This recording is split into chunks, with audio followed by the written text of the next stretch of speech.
बिस्मिल्लाहिर्रहमानिर्रहीम, अस्सलाम वालेकुम। अब फाइनल राउंड शुरू हो चुका है और एक एक करके पोशीदा हाथ, कौन कहां जा रहा है, कौन क्या कर रहा है, कौन किसके साथ है, ये सब चीज़ें सामने आना शुरू हो गई हैं। सबसे बड़ी खबर इस वक्त यही बनी हुई है कि अलीम खान साहब भी अब मैदान में आ गए हैं और तरीन ग्रुप को ज्वाइन कर रहे हैं। अलीम खान और जहांगीर तरीन ये दोनों इमरान खान साहब के बड़े करीबी रहे और बड़े अहम लोगों में रहे। लेकिन फिर पहले तो जहांगीर तरीन अलहदा हुए, वो सारा आपको पता ही है, शुगर स्कैंडल वाला मामला। और फिर आहिस्ता आहिस्ता नज़र आया कि अलीम खान भी खुश नहीं है और फिर उन्होंने इस्तीफ़ा भी दिया सीनियर सूबाई वज़ीर की हैसियत से। और उस वक्त उन्होंने कहा कि कोई निजी मसरूफियात हैं, कुछ उन्होंने चैनल ख़रीद लिया, इस वजह से मुनासिब नहीं है कि एक चैनल का ओनर होते हुए मैं अब हुकूमत में सीनियर वज़ीर हूँ। इमरान खान साहब ने उनका इस्तीफ़ा फिर कबूल कर लिया। इससे पहले भी ये बातें हो रही थी कि जनाब अलीम खान साहब खुश नहीं हैं। अब देखिए कि कहा यह जा रहा है और वही चैनल जिसके वो मालिक हैं, उस चैनल पर ये खबरें चल रही हैं कि पिछले चंद दिन में, कोई 30 दिन कह रहा है, कुछ चंद दिन कह रहा है कि 40 लोगों से वो मिले हैं, 40 पीटीआई के एमपीएस से मिले हैं, जिनमें 10 वुज़रा हैं। पंजाब के हवाले से बहुत ज़्यादा अहमियत इख्तियार कर गया मामला, क्योंकि 10 वुज़रा हों और 40 कुल एमपीएस हों, ये कोई छोटी बात नहीं है। अब ये सब लोग जो अलीम खान साहब से मिल चुके हैं, जिनसे अलीम खान साहब बात कर चुके हैं, ग्राउंड वर्क तैयार कर चुके हैं, अब ये मिलकर जहांगीर तरीन ग्रुप में जा रहे हैं। जहांगीर तरीन ग्रुप से तो पहले ही इनका राबता होगा। अब ये नाम खुफिया रखने का कहा गया है कि जब तक चीज़ें फाइनलाइज नहीं हो जाती नाम सामने नहीं आएंगे। तो अलीम खान साहब कोई हाथ पर हाथ रख के नहीं बैठे हुए थे, इसका मतलब बड़े एक्टिव थे। इमरान खान साहब ने भी इस हवाले से बड़ा ऐलान किया है। लेकिन उससे पहले एक और बड़ी दिलचस्प बात यह है कि जहांगीर तरीन साहब ने पहले ऐलान किया कि वो आ रहे हैं, मगर अब यह कहा जा रहा है कि उनके पाकिस्तान आने में ताखीर है और तब तक अलीम खान साहब उनके ग्रुप से मुलाकातें और चीज़ें फाइनलाइज करेंगे। अब ये एक होने जा रहे हैं, या आप ये कह लें कि अलीम खान साहब तरीन ग्रुप में शामिल हो रहे हैं, दीगर लोगों से इन्होंने बातें कर ली हैं, वो सब भी मिलकर होंगे, या ये कह लें कि दोनों मिलकर एक अलग पार्टी तो ना कहें, फिलहाल एक अलग ग्रुप तो यकीनन बना रहे हैं। ये दोनों बहुत ताकतवर शख्सियात इस लिहाज से भी हैं कि ये मालदार लोग माने जाते हैं, जिन्होंने बहुत ज़्यादा तहरीक इंसाफ में इन्वेस्ट किया, बहुत ज़्यादा फाइनेंसिस में इन्वेस्ट किया और ये बहुत अहम रहे।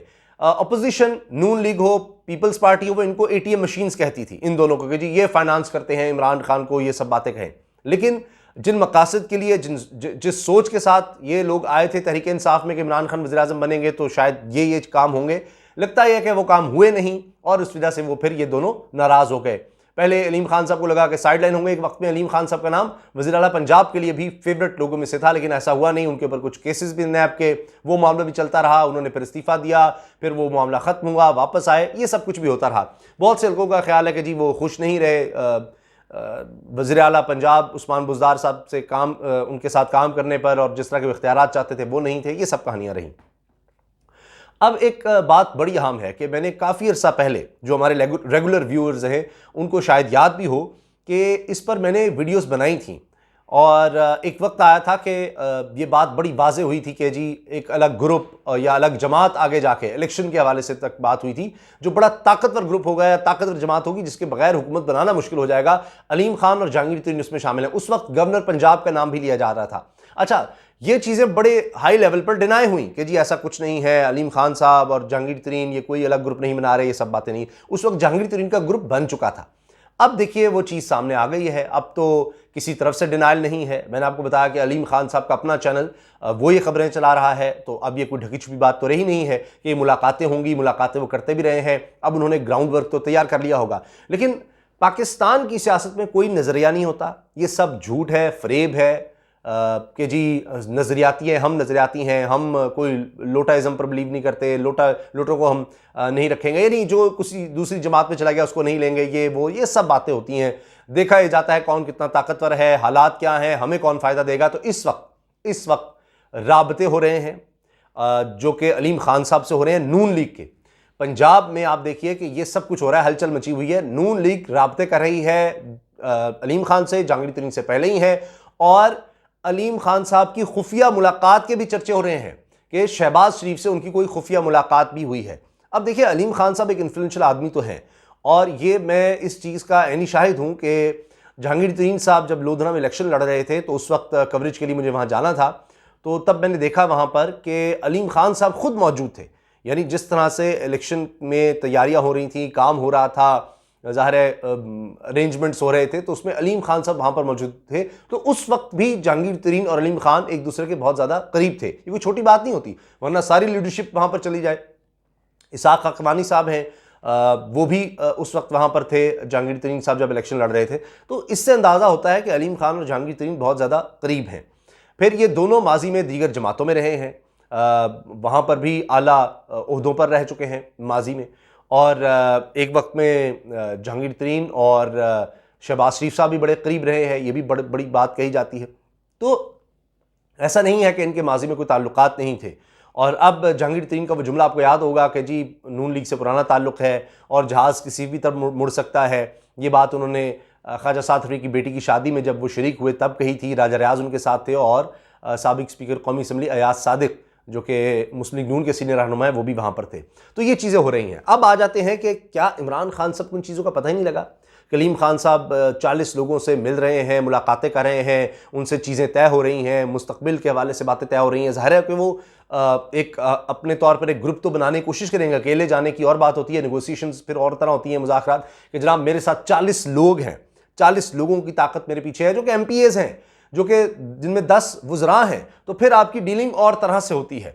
तो अब लगता है कि ये आने वाले दिनों में ये बिल्कुल वाज़े हो जाएगा। और उस वक्त जब मैंने ये वीडियो बनाई थी तो बहुत से लोग एतराज़ कर रहे थे कि नहीं ये हो नहीं सकता, डिनाइल भी आए थे। लेकिन अब आप देख लीजिए आखिरकार हो गया है। सियासत में टाइमिंग बड़ी अहम होती है। उस वक्त शायद उन्होंने सोचा मुनासिब वक्त नहीं है इस तरह से सामने आने का। और अब जब पूरी अपोजिशन तहरीक अदम इत्तेमाद की बात कर रही है, पूरी तरह से निकली हुई है और पीछे नहीं हट सकती, शायद उन्होंने समझा कि ये मौका है कि हम अब सामने आ जाए खुलकर। लेकिन इमरान खान साहब ने भी एक बड़ा कदम उठा लिया है। उन्होंने ये किया है कि गवर्नर सिंध इमरान इस्माइल साहब को टास्क दे दिया है नाराज लोगों को मनाने का, उनके साथ परवेज खटक को भी। अब हुआ यह है कि तीसरी दफा हुआ है कि इमरान खान साहब ने काबीना का इजलास नहीं किया और उन्होंने कोर कमेटी का इजलास किया जिसमें बाबर अवान थे, परवेज खटक थे, शामिद कुरैशी थे, governor Sindh, governor Khyber Pakhtunkhwa, governor Punjab, ये सब लोग थे। और यही मुशावरत हुई है। एक तो जनूबी पंजाब सूबे के हवाले से कानूनी मुशावरत हुई है कि उसका बिल लाया जाए, और इसके अलावा ये सब कि क्या करना है अदम इत्तेमाद के हवाले से। तो इमरान खान साहब पुरुमीद नजर आ रहे हैं कि वो इसको नाकाम बनाएंगे। ये जो चाल है जो अगले इलेक्शन से पहले आखिरी चाल साबित हो सकती है अपोजिशन की, तो उन्होंने इमरान इस्माइल को टास्क दिया है परवेज खटक को कि नाराज लोगों को मनाया जाए। उसमें इमरान खान साहब को मशवरा दिया गया है कि आप बराह रास्त खुद बात करें अलीम खान से भी और जहांगीर तरीन से भी। अब देखते हैं कि इमरान खान साहब खुद बात करते हैं या नहीं, लेकिन फिलहाल इमरान इस्माइल ने उनको यकीन दिलाया इमरान खान को कि मेरा मुसलसल रब्ता है अलीम खान से और मैं उनसे मिलूंगा और हंगामी तौर पर वो अब मुलाकातें करेंगे अलीम खान से भी। और ज़ाहिर अलीम खान से मुलाकात करने का मतलब है कि पूरे ग्रुप से वो एश्योरेंसेस लेंगे। इसी तरह से जहांगीर तरीन से, जहांगीर तरीन साहब फिलहाल नहीं आ रहे, ये भी बड़ा मानी खेज है। और कोई भी फैसला अब लगता है कि जहांगीर तरीन और अलीम खान मिलकर ही करेंगे। ये फैसला हो गया है जो भी इन्होंने करना है, जिस तरफ भी जाना है, क्योंकि जितना बड़ा ग्रुप होगा उतना इनका इन्फ्लुएंस होगा, उतनी इतनी ताकत होगी। तो नून लीग तैयार है, पीपल्स पार्टी की तरफ भी जा सकते हैं, लेकिन उस तरफ कहा जा रहा है कि ज़्यादा मुश्किल है। लेकिन आप देखिए नून लीग जो नजरियाती थी और पता नहीं क्या क्या मियां नवाज शरीफ साहब कहा करते थे, अब जनाब वो बाहें फैलाकर खड़े हैं कि किसी तरह से अलीम खान, जहांगीर तरीन ग्रुप हमारे पास आ जाए तो हमारे बारे न्यारे हो जाएंगे। पैसा भी है, इन्फ्लुएंस भी है, लोग भी हैं। इमरान खान को गिराना है तो कुछ भी करने के लिए, कुछ भी किया, इमरान खान को गिराने के लिए कुछ भी, किसी भी हद तक जाने को तैयार हैं। ये सब बातें होती हैं कि जी हम नजरियाती हैं, ये है वो है, तो कुछ ऐसा नहीं होता। तो इमरान खान साहब के हवाले से ये भी देखना होगा कि उनको क्या पहले नहीं पता चला ये सब कुछ हो रहा है, अब आकर ये डिसीजन क्यों लिए जा रहे हैं। तो ये बड़ा सब कुछ हो रहा है, बड़ा मानी खेज है। तो ये फाइनल राउंड है और जल्द ही चीज़ें सामने आ जाएंगी।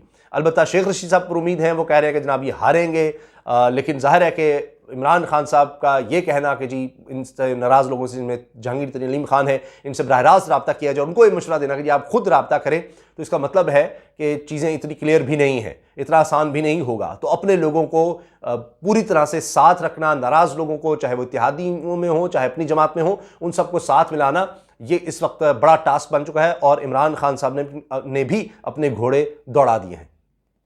तो जो भी इस हवाले से सिचुएशन होगी, जो भी लेटेस्ट अपडेट्स होंगी, इंशाल्लाह आपको बताते रहेंगे। इजाज़त दीजिए, अल्लाह हाफ़िज़।